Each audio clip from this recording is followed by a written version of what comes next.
Our special correspondent, Alex Crawford, reports from Antakya. And just a warning, there are images of dead people being pulled out of the rubble and also in the street.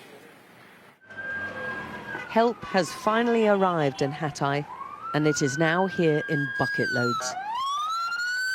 But they simply cannot get too much support here. The relief operation may have been turbocharged, with diggers and heavy machinery brought in, but it's barely scraping the surface here. So many are still trying to find their loved ones. "Answer me, my love," she says. There is a unique torture in not knowing, and the people of Hatay are now horribly familiar with it. Our drone pictures give an indication of just what they've been through here, and the destruction wrought on just this city is staggering. Hardly a building's left untouched. Replicate this over a 500-kilometre area across Turkey, which is the earthquake zone, and you get a sense of the scale.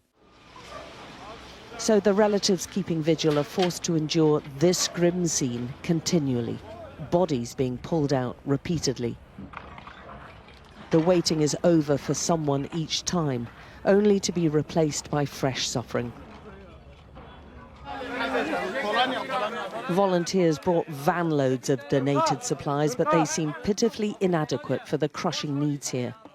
They're hungry after nothing much for 3 days, and many scrambled out of collapsing homes with just what they were wearing and are now shivering, living out in the open.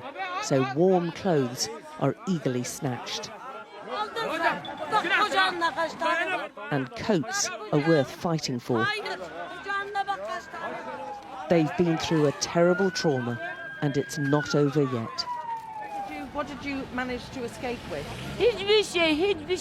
Nothing, nothing. I just came out with my pyjamas, she says, just my pyjamas.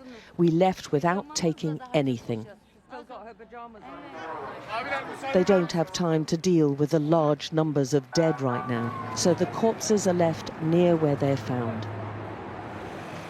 Roughly a third of quake deaths in Turkey have been recorded here in Hatay.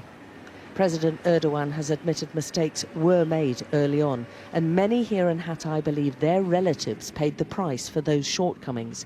But the Turkish leader insists no government could prepare for a disaster this size.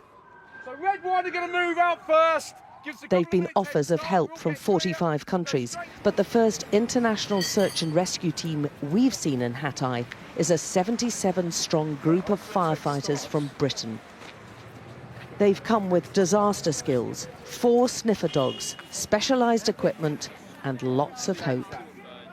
Do you think there is still a possibility that people can be saved at this point? There's always hope, and there's lots of evidence to suggest people in the right conditions survive for quite some time. So yeah, that's what we're here for.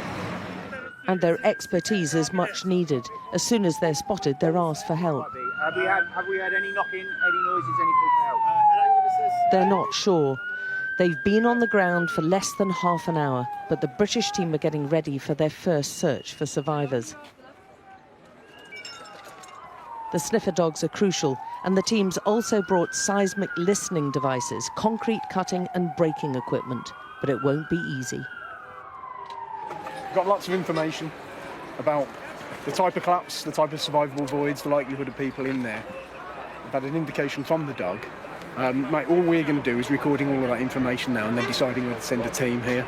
The issue with this one is it is quite dangerous and it's going to take a long time to dig in and find out. There's no clear, precise indications that there's someone live in there at the moment. So that's still what we're searching for, so we're still looking. Their expertise is going to be absolutely critical in this condition, and it's what the area has been crying out for. Many of the residents still coming up to us complaining about how there's no mass organised coordination of this relief effort, and they don't feel there's enough specialists on the ground. Tens of thousands have been left homeless by this disaster and are now dependent on donations and desperately in search of shelter in midwinter. The numbers in need here are overwhelming. Alex Crawford, Sky News in Antakya, Hatay.